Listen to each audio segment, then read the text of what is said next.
Vamos a hablar hoy de todo lo que es los cuidados al recién nacido y nos vamos a amparar para esto en la teoría del apego de John Bowlby y todo el desarrollo que él va a hacer con respecto al concepto del vínculo. Este es un autor que nosotros lo vamos a encontrar durante la primera mitad del siglo XX y que va a tener un impacto muy importante en dos campos muy especiales, el campo de la neurología y el campo de la psicología. En ambos campos, los aportes que él va a realizar van a ser determinantes porque nos van a mostrar que desde el mismo momento en que el bebé nace, se comienza a configurar su personalidad. Y era muy interesante porque todos los antecedentes de la psicología, específicamente durante la parte final del siglo XIX y comienzos del siglo XX, nos hablaban de las teorías de la personalidad, muchas de ellas ya muy corrida la primera parte de la infancia. Entonces, nos van a hablar de lo que pasaba con los niños después de los 2, 3, 4, 5 años y cómo a partir de ese momento se iba configurando la personalidad del niño a partir de la interacción que él tenía con los padres de familia, pero muy especialmente con los otros agentes de socialización que el niño iba encontrando en su proceso, en su proceso de maduración. Teníamos muy poco conocimiento de cuál era el impacto y cómo influía en los niños eso que ocurría específicamente durante los primeros años y muy puntualmente durante los primeros meses de vida. Entonces, nos vamos a encontrar con la teoría de Volpi, que va a ser una investigación donde va a hacer un análisis de la biografía de 44 ladrones y él se encontró que las relaciones tempranas que estas personas habían tenido habían sido determinantes en el desarrollo que ellos habían tenido durante sus vidas y sobre todo en la génesis de enfermedades mentales que explicaban por qué habían llegado al tema de la delincuencia. Estas investigaciones de Olby, que se van a conocer como la teoría del vínculo, van a hacerse durante varias décadas y van a mostrar cosas muy interesantes que posteriormente las vamos a conocer bajo el nombre de la teoría del apego. ¿Qué entendemos nosotros por apego? Es el vínculo emocional que desarrolla el niño con sus padres o en un momento determinado con los cuidadores y que son los encargados de entregar esa seguridad que el niño necesita para la satisfacción de las necesidades básicas, que obviamente en el niño van a estar centrados específicamente en los recién nacidos, en unas situaciones que son claramente definibles, que son muy puntuales y muy específicas, para que el niño pueda ir creciendo con éxito y pueda llegar a etapas posteriores sin, digámoslo así, sin penurias y logrando como ciertos aspectos que se consideran necesarios dentro de lo que dentro de lo que es no solamente los aspectos físicos, sino también aspectos emocionales y aspectos psicológicos. ¿Qué fue lo que nos fue mostrando estas investigaciones?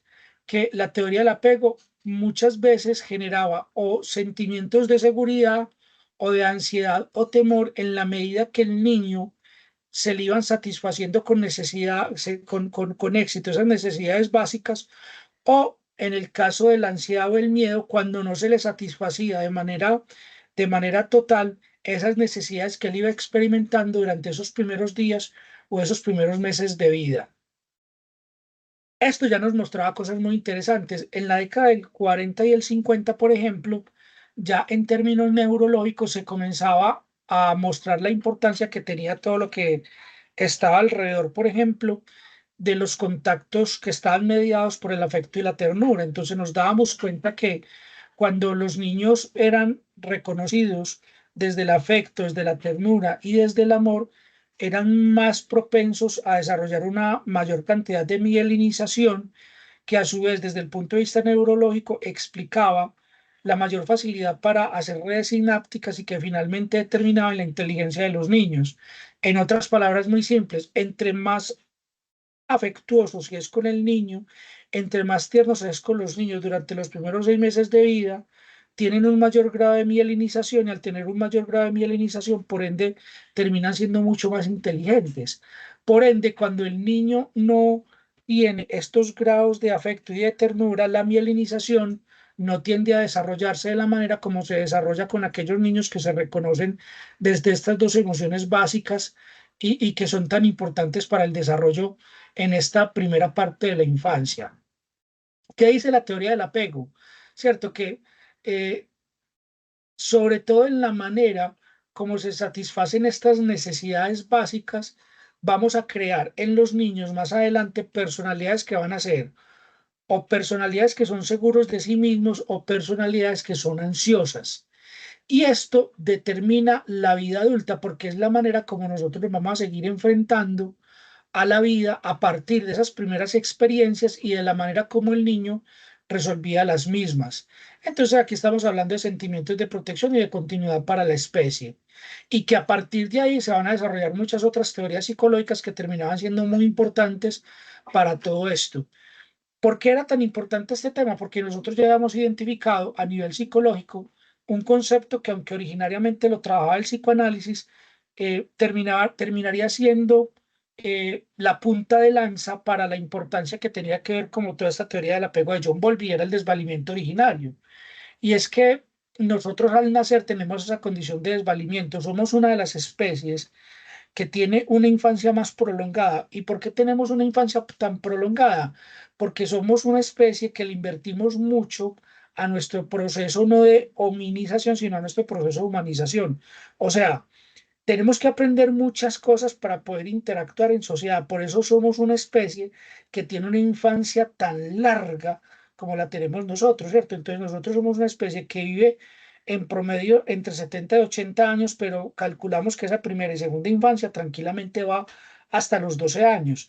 En términos de porcentaje es muy largo, pero también al nacer solamente contamos con el 25% de nuestro cerebro en términos de desarrollo. Por ende, nosotros cuando nacemos somos muy desvalidos. Esto quiere decir que necesitamos fundamentalmente el cuidado del otro. Cuando tú miras, por ejemplo, las especies, en términos animales, te das cuenta que, por ejemplo, hasta en las sabanas africanas, cuando una cría nace, la cría se demora un par de horas en caminar y en correr. Nosotros nos demoramos más de un año en aprender a caminar. Listo. Y tú ves que ahí en las infancias, los periodos de infancia de las especies animales son muy cortos comparados con los de nosotros. Eso tiene que ver, como decíamos ahorita, con la cantidad de aprendizajes que nosotros o que son necesarios en términos de sociedad. Y que eso nos lleva a que seamos muy dependientes del otro. Y esa condición de dependencia hace que ese tema del apego para nosotros sea fundamental y que ese desvalimiento, o sea, esa dependencia que nosotros tenemos de los demás para poder sobrevivir, nos lleva a que para poder cumplir de manera satisfactoria esa parte evolutiva, hay unas necesidades que tenemos y que tienen que ser satisfechas de manera primordial. ¿Cómo lo ve uno, por ejemplo? Hay unos reflejos muy, muy claros cuando los bebés nacen, ¿cierto? Cuando nosotros, por ejemplo, intentamos comunicarnos con el bebé, nos dejamos llevar mucho por las emociones y por los instintos. Entonces aprendemos, por ejemplo, a reconocer el llanto del niño, generamos una respuesta frente a ese llanto, pero vemos que los niños, por ejemplo, tienen unas reacciones que hacen parte como unos arcos reflejos. Entonces, por ejemplo, está el reflejo palmar, que cuando uno, por ejemplo, estimula la palma del niño, el niño inmediatamente hace el reflejo de prensión, o sea, tiende a cerrar su manito alrededor de aquello que le está estimulando. Muchos de esos reflejos se nos pierden rápidamente porque dan cuenta de nuestra naturaleza en términos evolutivos. Venimos de especies arborícolas y que garantizaban la supervivencia en la medida que se podían aprender a lo que tenían alrededor. Pero obviamente, ¿qué nos muestra esto? Que nuestras crías necesitan un cuidado mucho más específico y mucho más denodado que las de las especies de los animales. En la medida que todas esas necesidades son satisfechas, como decíamos ahorita, creamos de pronto en las personas, ya en la vida adulta, una personalidad que es mucho más segura, ¿cierto? Entonces, cuando se separa el niño de ese cuidador y sus necesidades han sido satisfechas de una manera óptima, tienden a desarrollar una vida, digamos así, una respuesta frente a las situaciones difíciles mucho más segura. ¿Cierto? Separarme de los cuidadores no me genera ansiedad. Separarme de los cuidadores me genera sentimientos de seguridad porque siento que soy capaz de responder frente a lo que me va planteando la sociedad. Y podemos decir también que lo podemos hacer con calma y que podemos explorar el entorno en la medida que vamos interactuando con el mismo. ¿Qué pasa cuando esas necesidades no son satisfechas de una manera satisfactoria? Pues entonces tendemos a tener una personalidad ansiosa evitativa, ¿cierto? Entonces experimentamos ansiedad de separación y no tenemos mucho interés por el reencuentro con aquel que nos ha abandonado. O el ansioso ambivalente, ansiedad importante de separación, pero no se alivia con el reencuentro con la persona que sentimos que nos ha separado. O tenemos una personalidad desorganizada y el reencuentro provoca reacciones extrañas y desorganizadas. ¿Por qué es tan importante esto? Porque como decíamos ahorita, esto termina siendo muy importante en lo que va a ser la vida adulta de los niños y estas teorías de Bowlby del apego terminaron demostrando que había una relación directa entre la manera como se cuidaban los niños y ciertos patrones de comportamiento y de conducta de las personas en la vida adulta. Obviamente esto también está muy relacionado con la personalidad de quien está cuidando. Entonces nosotros podemos hablar de un apego seguro cuando decimos hay un cuidador que se encarga, ¿cierto?, de ser sensible frente a los diferentes momentos del niño, que estimula, desarrolla cierta tolerancia frente a la ansiedad, que permite ese contacto físico, en este caso con el menor de edad, y que nosotros lo podemos definir como esos padres que son relativamente muy buenos. El apego seguro se da cuando la persona que cuida demuestra cariño, protección, disponibilidad y atención a las señales del bebé, lo que le permite desarrollar un concepto de sí mismo positivo y un sentimiento de confianza. En el dominio interpersonal de las personas seguras tienden a ser más cálidas, mucho más estables en las relaciones íntimas, son más satisfactorias y en el dominio interpersonal tienden a ser más positivos, integrados con perspectivas coherentes de sí mismo. Mientras que en el apego ansioso, el cuidador está física y emocionalmente disponible solo en ciertas ocasiones, lo que hace al individuo más propenso a la ansiedad de separación y al temor de explorar el mundo. O sea, son personas que no tienen la seguridad para de manera autónoma poder hacer esos ejercicios de exploración y que experimentan problemas de confianza para poderse relacionar con los demás. Listo, son como las dos principales características frente a los temas del apego. Ahora, decíamos que era muy importante que tuviéramos presente cuáles son esos factores que nosotros tenemos que promover y que dan cuenta de esas situaciones donde el apego se va a reflejar. ¿Y dónde lo vamos a ver nosotros? ¿Dónde lo vamos a ver nosotros? En ciertas conductas maternales como son el lenguaje y es la capacidad que tiene en este caso el cuidador con respecto a la representación, la comunicación verbal y no verbal, incluyendo el tema del contacto visual. Entonces, pensemos lo siguiente. En el tema del lenguaje es la capacidad que nosotros tenemos de expresar lo que sentimos con respecto, en este caso, al recién nacido. Entonces aquí aparecen muchas teorías que al niño no se le puede, que al niño no se le puede hablar en diminutivo, que porque esto genera una mala percepción. Miren, más importante que la manera como nosotros o lo que nosotros estamos expresando son las emociones que nosotros vehiculamos con lo que estamos expresando. Entonces uno ve que hay cuidadores que son muy afectivos, que son muy tiernos, que mantienen un contacto visual con el niño, que permanentemente lo están estimulando desde el tacto, que permanentemente lo están estimulando desde refuerzos muy positivos. Pero también, por ejemplo, en el ejercicio que nosotros hacíamos en la clínica, nos encontramos con mamás que ni siquiera le habían dado un nombre. ¿Cómo se va a llamar el niño? Les preguntaba a uno cuando íbamos al ejercicio en posparto. Ah, no sabemos todavía cómo se va a llamar. O sea, el niño o la niña todavía no tenía nombre. Cuando eso pasa es muy significativo. ¿Por qué? Porque eso quiere decir que ese niño no tiene lugar todavía en el imaginario del otro. Es una forma todavía de negación. Como también veíamos madres que se les dificultaba o padres que se les dificultaba mucho el contacto físico con el bebé, ¿cierto? O que se les dificulta el contacto emocional. Vea, créanme que es una cosa que uno lo identifica de manera inmediata. Hay papás que son muy afectivos desde el comienzo, pero hay otros que no lo son. Ese lenguaje, como decíamos ahorita, no tanto la forma como dicen las cosas, sino los sentimientos que se vehiculan cuando estás hablando con el menor de edad termina siendo fundamental en este tema de los cuidados al recién nacido. Entonces hay que enseñarle a los papás que es muy importante la manera como se comunican con con el recién nacido, pero que también es muy importante en ese lenguaje no verbal porque estamos hablando solamente en una vía, la vía del adulto hacia el menor, pero también hay otra parte fundamental que es la vía del menor hacia el adulto. Entonces es decirle a los papás que es muy importante que ellos entrenen en ese lenguaje no verbal. Nosotros pensamos que la comunicación casi siempre se limita a lo que nosotros decimos y a lo que escuchamos del otro. Gran parte de la comunicación humana no tiene que ver tanto con el lenguaje, no tiene que ver con el lenguaje hablado, con el lenguaje escrito, sino que tiene que ver con el lenguaje no verbal. El lenguaje que se da a partir de lo que nosotros somos capaces de ver e interpretar en el otro, en los signos y los síntomas propios que son del lenguaje. En el caso de los niños decimos, no, pues que los niños no hablan, los niños no hablan, los niños no tienen un lenguaje estructurado gramaticalmente como lo tenemos nosotros, pero ellos sí comunican y ellos se comunican por medio del llanto. Entonces el niño cuando tiene hambre llora, el niño cuando tiene frío llora, el niño cuando tiene dolor llora. El niño se comunica por medio del llanto y los papás aprenden que hay determinados tipos de llanto que los pueden asociar a ciertas circunstancias para saber el niño qué es lo que está expresando, qué es lo que está diciendo.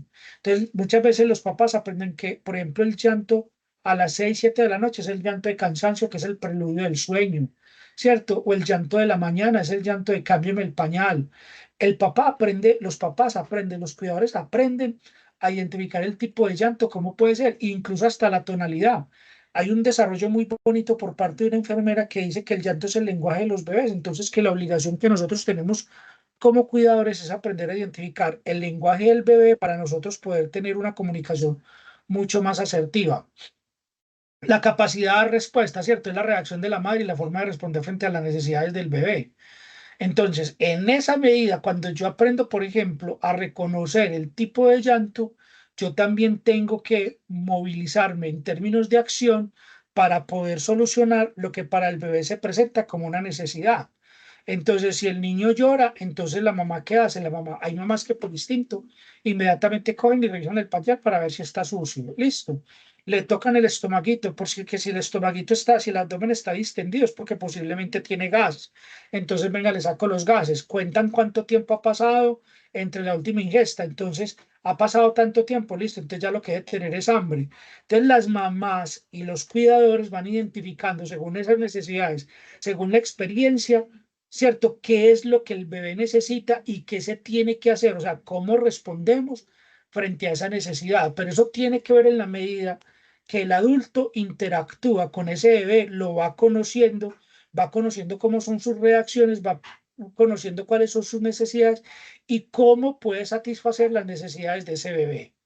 El tacto es supremamente importante, es un sentido, ¿cierto? El tocar de manera afectiva durante el baño, el cambio de pañal, como decíamos ahorita, mire, el sentido más desarrollado con los que los bebés nacen es el sentido del olfato y el sentido del tacto.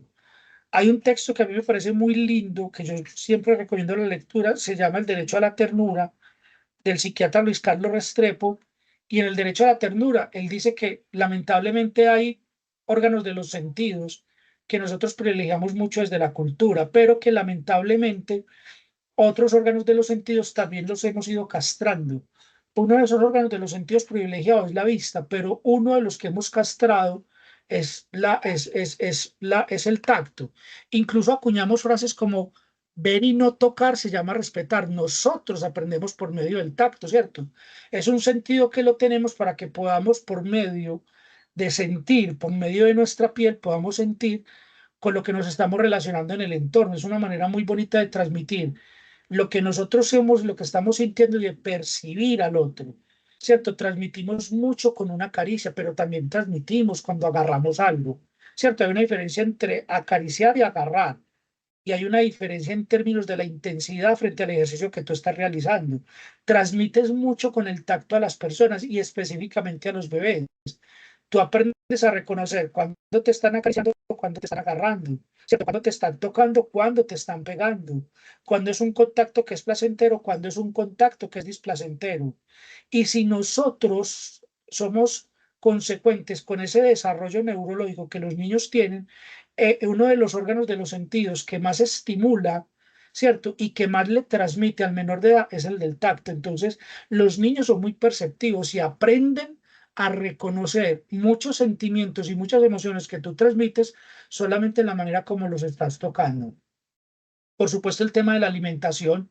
Vamos para la tercera, cuarta, que sería el tema de la alimentación. En la alimentación tiene que ver todo el tema de la lactancia materna. Eh, a mí me encanta lo que dice un eticista que dice que los valores se maman. Nosotros pensamos que la educación ética y que la educación moral de las personas es un ejercicio absolutamente académico, absolutamente intelectual.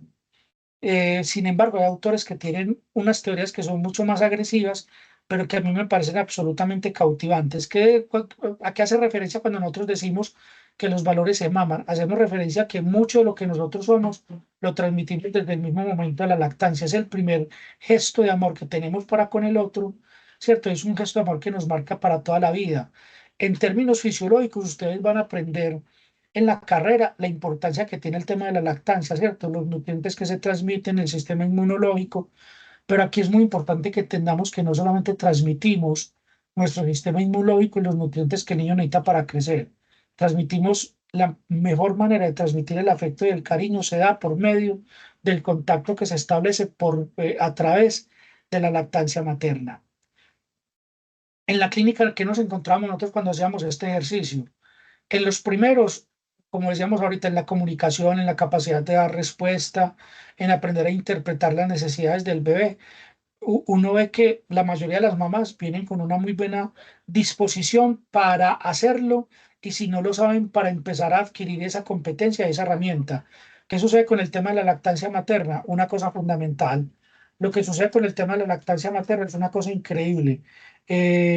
Lo que pasa con esta temática es que mm, la mayoría de las mamás tienen una muy mala técnica y por ende la lactancia materna termina siendo una experiencia muy poco placentera para las madres. Y al ser tan poco placentera, obviamente genera muchas inquietudes. La mayoría de las mamás, al no tener un adecuado adiestramiento frente al tema de la lactancia, por ejemplo, es una cosa muy simple y era una de las cosas que hacíamos, por ejemplo, en la valoración con las maternas allá en posparto. Entonces les decíamos a las mamás, mamá, vas a cambiar al bebé. Entonces valorábamos, por ejemplo, la mamá cómo está en el tema del tacto, ¿cierto? Cómo se dirigía al bebé, cómo le hablaba. Eh, pero el tema que siempre había que reforzar en las mamás era el tema de la lactancia. Primero, por una muy mala técnica. Una cosa tan simple como, por ejemplo, que un alto porcentaje, yo diría que el 80-90% de las mamás en el ejercicio de succión, cuando pegan el bebé a la mama, hacen que se pegue del pezón. Entonces inmediatamente, mamá, venga, vamos a explicarle algo. Tú no puedes permitir que el bebé se pegue del pezón, porque en este ejercicio, ¿cierto? De prensión que él hace sobre el pezón, te garantizamos que en 1 o 2 días el pezón va a estar fisurado y es ahí cuando la lactancia termina siendo en una lactancia muy dolorosa para las madres. Entonces ellas nos decían eso, nos decían, ay, sí, es que yo con mi primer bebé tuve esa experiencia, ¿cierto? Con mi primer bebé cuando llevaba 2 días a mí ya me dolía muchísimo. Entonces para mí la lactancia fue muy dolorosa. Entonces porque la técnica no se la habían enseñado, mamá, el bebé no se pega del pezón, el bebé se pega de la zona posterior al pezón. ¿Cierto? El pezoncito va metido todo dentro de la boca. Entonces ya lo explicábamos cuál era la posición que tenía que tener, cómo tenía que cargarlo. Listo. Y nos dábamos cuenta que el 90-95% de las mamás tenían una mala técnica y al tener una mala técnica, la lactancia materna terminaba siendo una experiencia no placentera para la mamá, sino dolorosa. Y en la medida que era dolorosa para ella, ella transmitía esa emoción en el tema de la lactancia. Más allá también de que nos encontramos con mamás que llegaban y nos decían a nosotros, no, no, yo no le voy a dar leche materna, es que a mí me han dicho que la leche materna y el ejercicio del amamantamiento desfigura el seno, entonces yo no quiero que los senos se me caigan. O sea, había mucho mito alrededor de esta temática y sobre los cuales había que trabajar muy fuertemente, pero era el tema donde más nos demorábamos y donde más capacitación había que darle a las mamás. En el tema entonces de la lactancia, en el tema del conocimiento de qué seguía, hacíamos esa valoración. Entonces, había que enseñarles los cuidados del baño, de la asepsia durante las primeras semanas, el cuidado del ombliguito, ¿cierto? Mamá, lo vas a limpiar de la siguiente manera. Recuerda que es tejido muerto, no tienes por qué tener miedo al manipularlo, pero el secado, que el ombliguito esté seco, va a permitir una buena cicatrización y que este se caiga pasados unos 10-11 días. lo vas a limpiar con un copito de la siguiente manera. El tema del aseo, por ejemplo, cuando se presentaban las heces, que tuvieran cuidado con abrir los pliegues que se abren entre las piernitas. En el caso de los niños, que abrieran los pliegues, por ejemplo, de los testículos para que quedaran bien aseaditos. Entonces hay muchos cuidados que se dan desde la parte fisiológica, desde la parte, por ejemplo, de los baños de sol.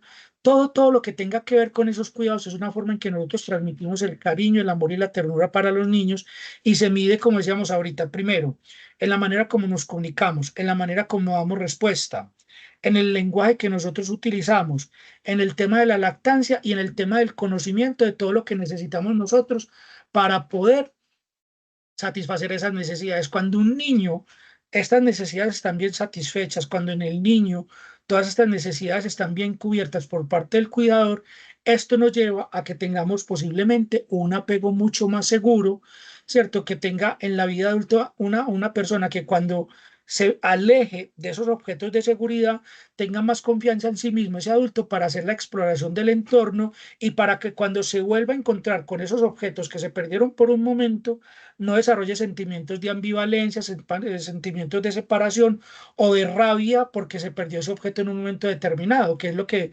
dispara generalmente como todos los mecanismos de ansiedad en ese recién nacido.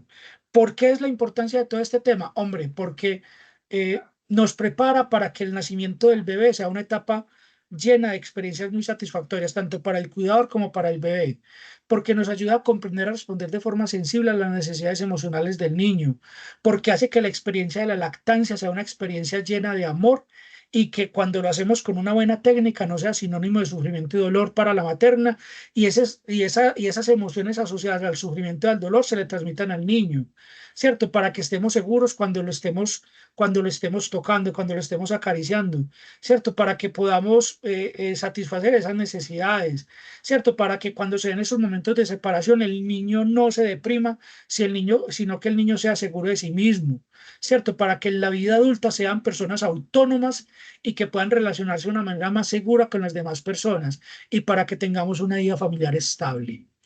Todo esto, como le decíamos ahorita, lo hacíamos con la aplicación de la escala MCR FIRS. Íbamos, le decíamos a la mamá, mamá, cámbiale el pañal para mirar, como decíamos ahorita, la manera como se comunicaba, cómo lo limpiaba, cómo lo gestionaba, mamá, cómo son los baños de sol. Entonces escuchábamos qué nos decían, qué nos explicaban.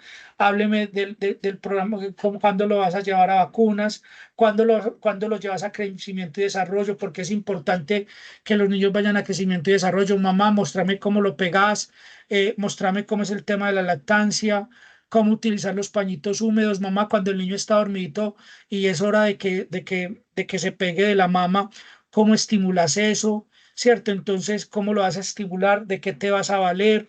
Todo eso nos lleva a que una mamá, cuando tenga que responder a esas necesidades, tenga muy buenas herramientas. Por el contrario, si la mamá no cuenta esas herramientas, esas necesidades no van a ser satisfechos, no se van a poder satisfacer de manera placentera para el bebé y nos van a llevar a que ese niño experimente sensaciones que no van a ser las mejores y que de pronto en la vida adulta sea más tendiente a desarrollar personalidades que son ansiosas, evitativas, gracias a lo que se cultivó desde estas primeras etapas. Eh, Espero que esto sea del interés para ustedes, que les permita tener como un mejor conocimiento de qué es lo que pasa con los niños en estas etapas y que entiendan, como lo hemos señalado en repetidas ocasiones, que cuando nosotros hacemos esto, lo hacemos con la intención de que entendamos la importancia de todo lo que tiene que ver con el vínculo y con el apego desde la teoría de John Bowlby. Muchas gracias por la atención prestada. Repito, espero que para ustedes haya sido de su total y absoluto interés. Muchísimas, muchísimas gracias.